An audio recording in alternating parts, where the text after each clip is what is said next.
Assalomu alaykum. Qandaysiz tug'an?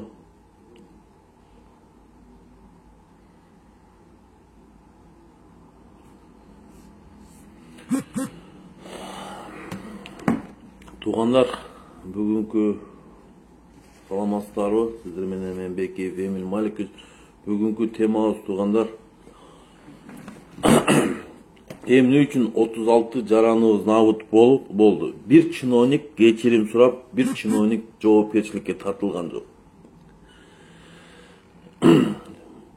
Бул 36 жараныбыздын өлгөнүнө түзмө-түз Керт башы менен Садыр Жапаровдун жоопкерчилигинде туугандар. Бул боюнча 36 жараныбыз боюнча Садыр Жапаров жоопкер. Ушул кишиден спрос болот туугандар. Себеби бул мыйзамсыз болсо дагы гарант катары. Ар бир жараныбыздын ден соолугуна ушул жооп бериш керек, сактап калыш керек болчу. Неге ушул мүшкүлдүк кетирип ушул нерсеге жеткизди? Ошол боюнча болмокчу туугандар. Анан Баткендеги үйсүз калган жарандарыбызга эмне үчүн башка жерден ошол жарандарыбызга үй салынып атат? Ошол боюнча сөз болмокчу. Анан туугандар, Жеңиш Молдокматовдун боштондугун талап кылабыз туугандар, баардыгыбыз. Эфирди бөлүшүп кетсеңиздер туугандар, эфирди көрүшсүн. Туугандар, мындай болот да, чындык, акыйкат сөздөр ачуу болот. Эми буну уга билиш керек. Сын пикирлерди, кетирген кемчиликтерди мыйзамсыз болуу, мыйзамдуу, мыйзамсыз бийлик болуу угуштуу билиш керек. Ошон үчүн мен бүгүнкү сөзүм өтө катуу болот, чындык сөздөрүм өтө ачуу болуп кетиши мүмкүн. Ошого баягы биздин эфирде баягы фанаттар бар, Садыр Жапаровго же башкасына. Кулагыңыздарды жаап алсаңыздар, эфири менен чыгып кетсеңиздер деле болот, ошолор укпай эле койсо болот. Себеби мен чындыкты айтып келем, факты менен. Себеби бул жерде ошол Баткендеги событияга түздөн-түз ушул Садыр Жапаров, УКМКнын төрагасы Ташиев камчыда. Түздөн-түз ушул эки адам ушулар күнөөлүү туугандар. Неге дейсиздерби? Өзүңүздөр билгендей, ошол Баткен событиясы башталганга чейин ошол чек ара маселесин Жолдош Ташиев деген киши бар, билесиздер, УКМКнын төрагасы. Ошол Өзбекстан менен 100% чечилди, Тажикстан менен чечип атабыз. Биз Варухка алмашалы деп Душанбе менен сүйлөшпөй. Ошол сөздөрдү, популист сөздөрдү айта коюп, ошол жерде апрель айында өзүңүздөр билесиздер, учение болуп, ошол военныйлар учение болуп, ушинтип биз ошол Тажикстан республикасын биз өзүбүзгө өзүбүз мындай айтканда ошол нерсени алып бардык да, ошол нерсеге барганга алып бардык деп мен жеке өзүм оюм айтып кетип атам туугандар. Себеби алар ошол жерге учение өткөзүп, биз мындай муштум көрсөткөндөй болуп калдык да, керек болсо Варухту алып коебуз дегендей кылып, ошол Варухту ошол элек жактан бөлүшөбүз, ошол жерден жер бөлүнөт деп, биз Душанбе менен сүйлөшпөй туруп, ошондой нерселер башталды да. Ага чейин туугандар, ушул биздин парламентте премьер-министр Марипов сүйлөй баштады. Себеби ошо головнойду алдырган экенбиз депчи. Ошол сөздөрдүн баардыгы келип ошонун жыйынтыгы ошол кечеги 36 жараныбыздын өлүмү менен, анан ошо границаны мындай айтканда Тажикстан агрессиясы болуп, ошол биздин мамлекетке кирип, жарандарыбыз набыт болуп, үйлөрүбүздү өрттөп, эгемен өлкөдө кетирип турса, биздин эр мырза коргошууну дейбизби, казино пруш дейбизби, же дагы бир нерсе деп коебузбу, ошо эр азамат кечиримдүү бололу деп ошентип ошол нерсеге келди. Себеби эми чындыкты моюнга алыш керек туугандар. Аны бир карасаң эфирде биз билгенбиз деп жүрөт Ташиев. Андан кийин башка эфиринде эч ким билген эмес деп жүрөт. Буга түшүнбөйсүң. Бул УКМКнын төрагасы өз ошол милдетине кыянат кетирдик десек де болот туугандар. Ушул боюнча мына 36 жаран набыт болду. Ошол бейгүнөө кеткен жарандарыбыздын ата-энеси, бала чакасы болушу мүмкүн ошонун арасында. Эми ошол адамдарга 36 жараныбызга эми жооп берген адам бети табактай кылып алып, бирөөсү кечирим сурабай,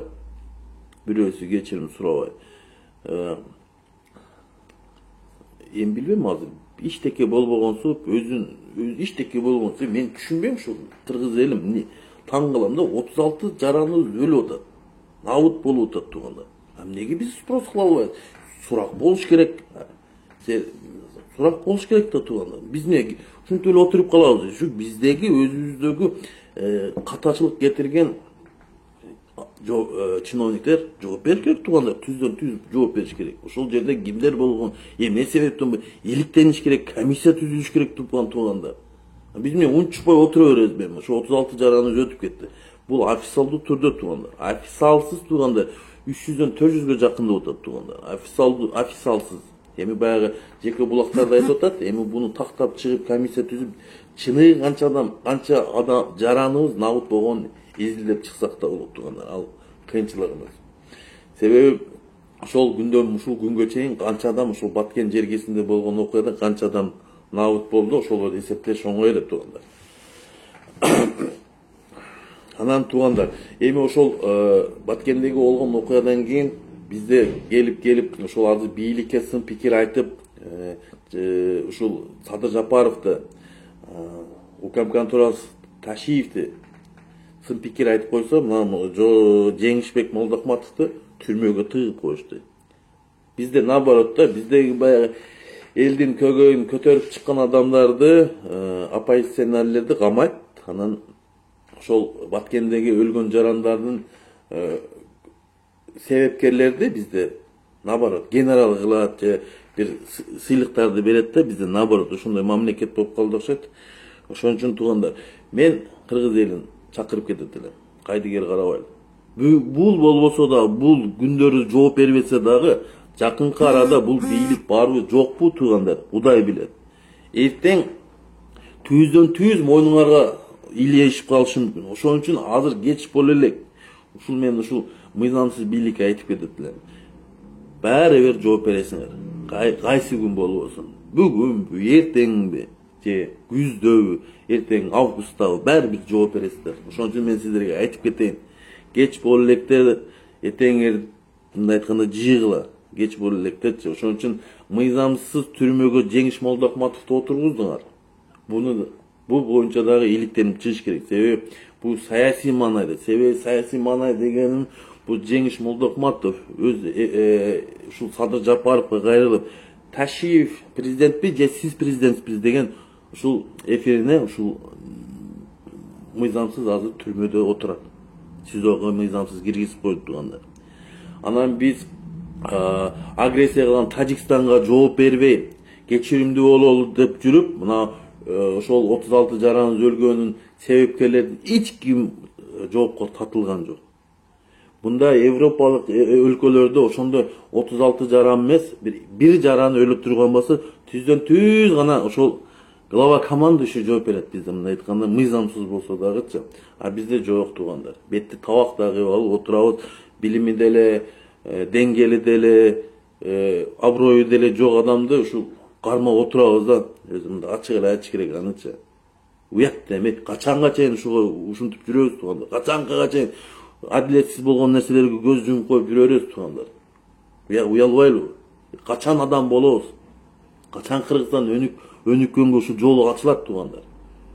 Мына мисал, мен бир эле мисалды кетирип кетейин. Ошо Садыр Жапаровдун жанында турган адамдар кимдер? Мына министр здравоохранения иштеп аткан адам. Бул каяктан келип калган киши? Бул ошол Садыр Жапаров түрмөдө отурганда, ошол түрмөдө жерде врач болуп иштеген, же главврач, ошол жердин главврач болгон ошондой туугандар. Примерно ошо убагында Садыр Жапаров мойнун кесип, өзүн өлтүрөм деген малда ушул киши ушул болгон окуядан ушул стресс болуп кетпесин деп сактап калган киши болсо керек.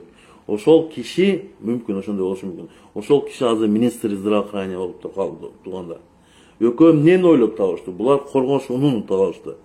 Ушул эми эки эр азаматтын кылган ишин карагыла эмчи. Анан УКМКда bir dostu Taşiyev, bir dostu Talat Mahmutov спикер туганда. Жалаң эле достор туганда. Biz мыйзамдуулукту качансак да туганда. Качан бизде ушу анада конституцияда жазылган досторун алып келип ишке орноштуруш керек. Мындай бизде деген кичине этика болуш керек да. Кичине ойлонушубуз керек да. Туурабы? Мен дагы эртең президентке барсам, ол досум бул жерге коюп, бул досум бул жерге коюп, премьер-министрге коюп, ол досуму УКМКга төрага кылып, бул кудам апарып Жалал Абадка губернатор кылып ошенткен бул туура эмес туугандар бул. Биз буларды өтүп бүткөнбүз туугандар. Мына Жээнбековдер болчу. Куда урук-суруктарын алып келип келген. Эми бул мына мыйзамсыз президент досун, жолдошун туган урук суругуна чейин алып келип койсо деле унчукпай турабыз да. Неге биз ондай ушундай маңкурт эл болуп калдык? Унчукпай отура берген. Неге биз спрос кыла албайбыз? Неге биз талап кыла албайбыз? Не үчүн? Бул ким өзү? Бул мыйзамсыз президент. Бул мындай айтканда кылмышкер. Акталбаган мыйзамсыз кылмышкер деп мындай президент деп айтсак болот. Себеби мен күмөнүм бар, бул актала элек туугандар. Ошон үчүн мен 100% далил айтып кетем, бул акталган жок. Ошон үчүн мыйзамсыз деп мен ушуга чейин айтып келгем. Мен айта берем. Мен корко турган жерим жок. Мен бир жерге барып иштей турган жерим жок. Мен мындай сиздерге айтып кетейин, болгон дейт. Качан Кыргызстанда мыйзамдуулук орношот, ошондо Кыргызстан өнүгүүгө жол ачат туугандар. Мына адилетсиз нерселер болуп келип атабы? Болуп келип атат. Ошого көз жумган өзүбүз да күнөөлүү туугандар. Мына 36 жараныбыз Баткенде өлдү. Ошол спрос туугандар. Эми эмне үчүн жооп берген адам ушул жерде бетин табактай кылып отурат? Мына ошого окшогон окуялар болгон жерден сразу отставкага кетиш керек туугандар. Бир мына Баткен областына губернатор мындай ыйгар мукул Котани кетти. О Котаниден башка адамдар жоопкерчиликтер ким? Мына туугандар. УКМКнын төрагасы Ташиев жооп бериш керек. Биринчи очередь өзү Садыр Жапаров жооп бериш керек. Түздөн түз кет башы менен. Министр обороны жооп бериш керек туугандар. Түздөн түз башы менен. Министр иностранный жооп бериш керек. Казакбаев түздөн түз. Тажикстандагы элчи ошол жооп бериш керек туугандар. Түздөн түз. Анан МВДнын министри жооп бериш керек. Түздөн түз башы менен туугандар. Ушул адамдар жоопкерчиликке тартылгандан кийин комиссия түзүлүп, сотко өткөрүлүп берип, ошондой жоопкерчиликке барып тартылып түшкөндө ошол жаткан 36 жараныбызды арбага да ыраазы болот, эл да ыраазы болот. Ага чейин туугандар биз талап кылышыбыз керек. Ушул 36 өлгөн жараныбызга качан жооп берет деген. Качан жоопкер талап кылып, өзүнөн да талап кылышыбыз керек. Ушундай окуялар кайталанбаш үчүн билимдүү, илимдүү, маданияттуу, тажрыйбалуу инсандарды, элдик өкмөт түзсөк тууганда, ошондо гана ошо окшогон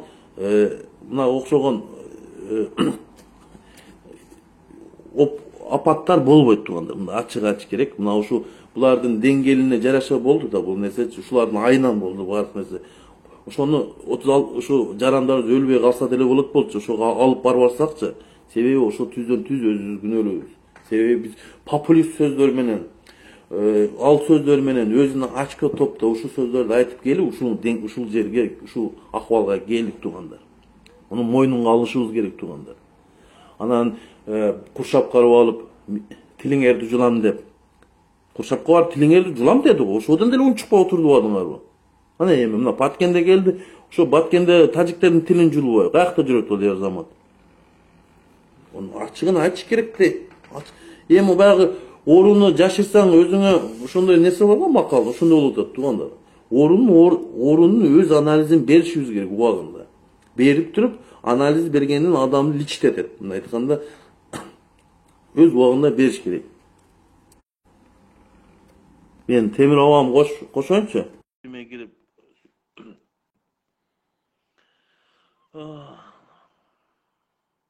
Ömürmek Ahmatov, sen troll okşoysun tuğanım ha?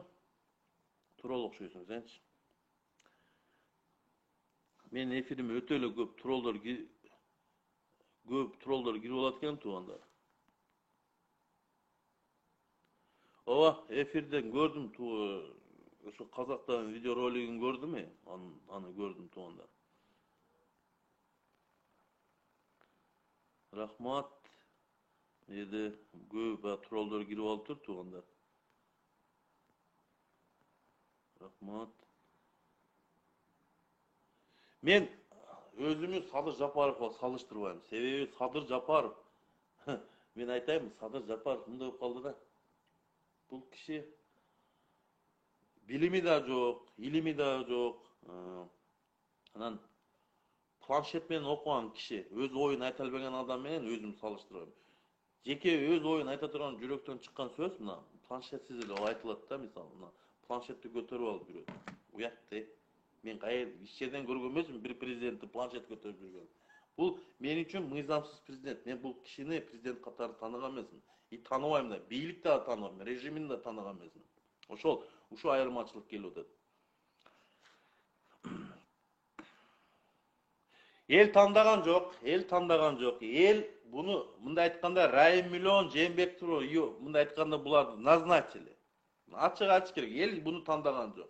34% элдин катышса, 34% болсо ошондо бир 1 миллиондон нараак бир жак эл катышса, ошонун ичинен ошол 700 миңи таңдаптыр. Ошондо айтканда 700 миң адам болсо, бизде 3,5 миллион эл добуш бере турган эл бар экен. Ошон 700 миң эле таңдаптыр буну. Бул 700 миң адам меньшинство не управляет большинством болот турган. Ошону билип койгондо. Буну эл тандаган жок турган. Буну назначили. Орустар айтканда назначили. Буну алып келип коюшту. Болду, всё. Мына Жээнбековдер туугандар. Эмне үчүн Жээнбеков экс макамын алды? Эмне үчүн Асылбек Жээнбеков камалбайт туугандар? Ушул договор болгон. Эмне үчүн Райым Миллион камалбайт? Договор болгон туугандар. Договор болуп туруп, ошон үчүн буга бийликти кармат. Болбосо түрмөсүнө кетет болчу бул делечи. Мен ачык эле айтам.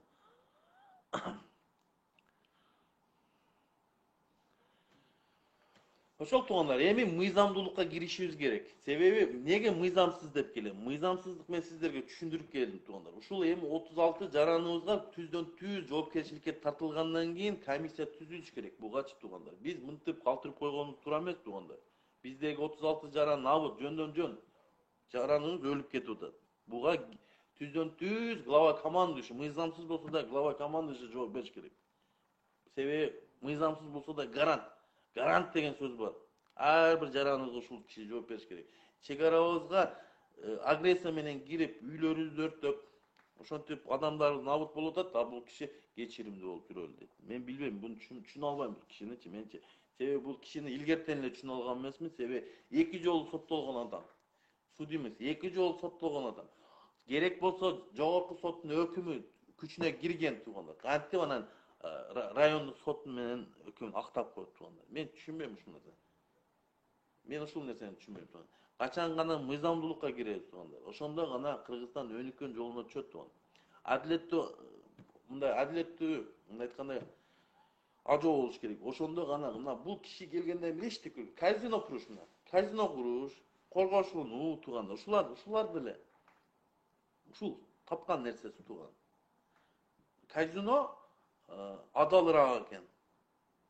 Мен түшүнбөйм бул кишинин логикасын такыр түшүнбөйм. Ошон үчүн мен сиздерге айтып кетем тууган. 36 жараны Баткенде болгон жарандарыбызга түздөн түз ушул Садыр Жапаров жоопкерчилиги. Мен жеке өзүм оюм туугандар. Анан башка адамдар элибиз кандай көз карашта мен билбедим. Арбактары да урат булардычы. Мына 36 жараныбыз арбактары да урат. Карап турасыздар туугандар. Бул жакшылыкка алып келбейт. Анан ошол жерге Баткендеги ошол Варух деген Тажикстандын анклавы бар туугандар. Ошол жерге Тажикстанга жол, Кыргызстан менен Тажикстан жол курат.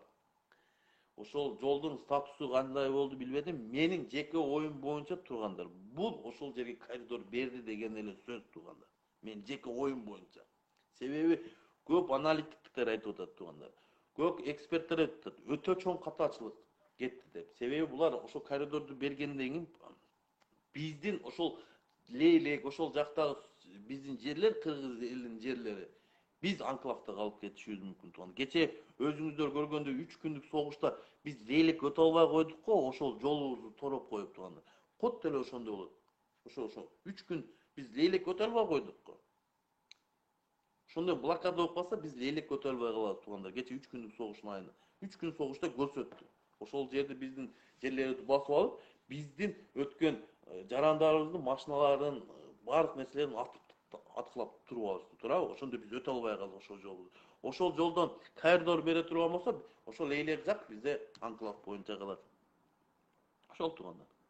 Анан 1924 1927 жылкы карта менен ошону пересмотру. Анда ошол 1924 1927 жылкы карта менен көтөрүп турганга биз анда Бадакшан областындагы жерге талды көтөрүш керек, Мургапты көтөрүшүбүз керек ошол боюнча. Ошол жерлер биздин жерлер болгон туугандар. 24 жылкы 27 жылкы карта боюнча көтөрө турган болсо. Ошол жерди дагы көтөрүш керек. Эфирди бөлүшөбүз туугандар. Эфир ар бир жараныбызга жетиш керек туугандар. Жетиш керек, анан только жетиш керек. Калыс сөздөр, калыс акыйкат сөздөр жетип туруш керек туугандар. Ошол туугандар. Анан Жеңиш Молдокматовго боштондук, эми солидарность катары. Абдил Сегизбаевга боштондук туугандар. Абдил Сегизбаевдин бул Абдил Сегизбаевдин тарапташы эмесмин, бирок жаран катары солидарность деп коет. Бул кишиге да боштондук. Себеби жаш бала чакасы, аялы калды Бишкекте. Ошолорду мындай кормилец деп коебу бизде. Ушул кишиге да боштондук кылабыз. Эми биз өзүбүздүн эр азаматтарды, батырларыбызды коркутсак, бирөөнүн иттери келип сени талап кетет дейт туугандар. Ошон үчүн мен башынан айтып коеюн. Биз эл калабыз, бийлик келет, кетет туугандар. Бул бийликтин 6-чы бийлик болуп атат, туурабы? Канча президент келди, кетти. Мына 6-чы президент. 7-чи да келет, жаңы президент да келет, жаңы бийлик да келет. А биз эл калабыз туугандар. Ошон үчүн чындык, акыйкат, калыс сөздөрүңүздү айтыңыздар. Ак сакалың боло, көк сакалың боло, калыс сөзүңөрдү айтып кеткиле туугандар. Ошон үчүн эфирди мен ушу эфирди жыйынтыгатып, кыргыз элинин аманчылык, тынччылык, орозуңор кабыл болсун туугандар. Орозонун акыркы күндөрү калды, 2-3 күндүк. Кабыл болуп туугандар. Ушу кыргыз элибиз өз оюбуз болгон, ар бир жанын өз ою болуш керек жеке. Сөз эркиндиги болуп келген, сөз эркиндигин эч ким токтото албайт, запрет кыла албайт. Ошон үчүн кыргыз элинин байлыгы азыр, кыргыз элинин бир эле байлыгы ушул сөз эркиндиги калды туугандар. Калганын баардыгы сатылып бүтүп, эми азыр мына мыйзамсыз президенттиңер мына темир жол, аэропорт, ошого окшогон мамлекеттик стратегический объекттерди сатабыз деп указ чыгарыптыр. Эми кыргыздын сатылбаган нерсеси калат туугандар. Ушул кыргыздын колтуктагы жүнү калат туугандар. Ошо менен. Ошол туугандар. Булар акчаны кылат дагы. Эми көрүп атабыз канча президент катышып жүрөт. Булар да ошонун пейлин өтөт дагы катышат. Ошол акчаны чөнтүк урат дагы катышат. Ошол туугандар. Кыргыз эли биз ушул Кыргызстан мамлекетинде калабыз. Анан кийин дагы ушул боюнча жашай беребиз. Жашоо улана берет туугандар. Мен ошон үчүн туугандар сиздерди чакырып кетем. Кайда кереги бар. Адилетсиз нерсе болсо айтып туруш керек туугандар. Кемчилик болуп атабы, сын пикир болуш керек. Оппозиция болуп, позициясы болуп, мага кызыгы жок. Чын айтайын. Мен үчүн ошол азыркы отурган бийликте эле, мурдагы бийликте эле баардыгы бир. Себеби кыргыз элин ойлогон бир президент келбеди туугандар. Бир президент ошо тандашты билбейт экенбиз президентти туугандар. Бизге мына окшогон зек-пек, кылмышкер, сылмышкер, аферист, мошенниктер жагат окшойт. Ушундай адамдарчы. Ушундай адамгерлерди алып келип олотабыз. Анан ушул учурга келип отурабыз туугандар. Менин сөзүм катуу тийсе капа болбоңуздар туугандар. Ачык, чындык ушундай ачуу болот. Мен сиздер менен Бекиев Эмин Маликович, саламатта калыңыздар.